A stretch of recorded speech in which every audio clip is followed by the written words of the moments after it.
राजनीति में एक बात खूब चर्चित है कि सत्ता को जागीर समझने वालों को जनता हाशिए पर लाती है।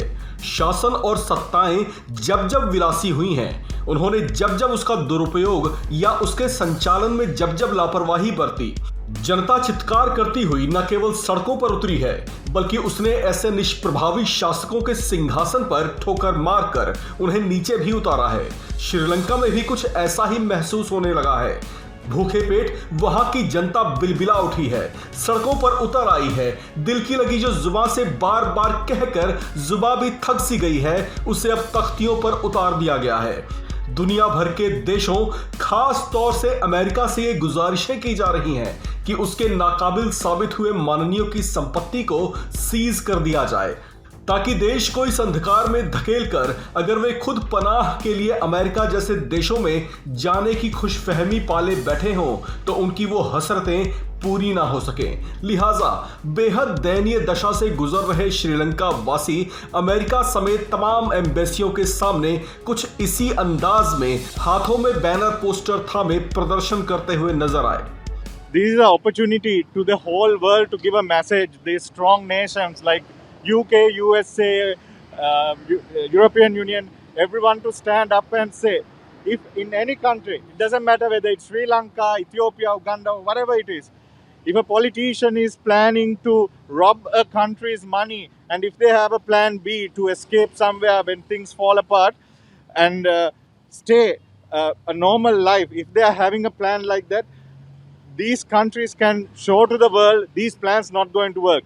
So we don't know what sort of assets they have, because some of the Rajapaksas, they have citizenship there. So obviously they have bank accounts, they have houses. So at the moment, what this world can do, they can freeze these assets, whatever is like illegally occupied, these assets, and liquidate them. And they can send that money back to Sri Lanka to help this crisis situation.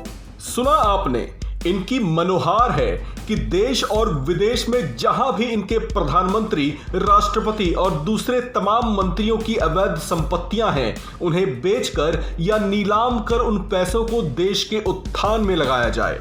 मांग इनकी बिल्कुल जायज भी है। आखिर वे देश के हक को देश के फिर से उठ खड़ा होने में लगवाना चाहते हैं। श्रीलंका में अब तक कुछ ज्यादा एक्टिव नहीं दिख रहा विपक्ष भी अब फुल एक्शन में आता दिखाई दे रहा है। श्रीलंकन मीडिया रिपोर्ट्स की माने तो श्रीलंका में विपक्ष सत्तारूढ़ राजपक्षे सरकार को उखाड़ फेंकने की तैयारी में है। बताया जा रहा है कि राष्ट्रपति राजपक्षे के एकल सरकार के प्रस्ताव को पहले ही ठुकरा चुका मुख्य विपक्षी दल एसजेबी जल्दी ही सरकार के खिलाफ अविश्वास प्रस्ताव ला सकता है। इतना ही नहीं, राष्ट्रपति गोतबाया के खिलाफ उन्होंने महाभियोग लाने की भी चेतावनी दी है।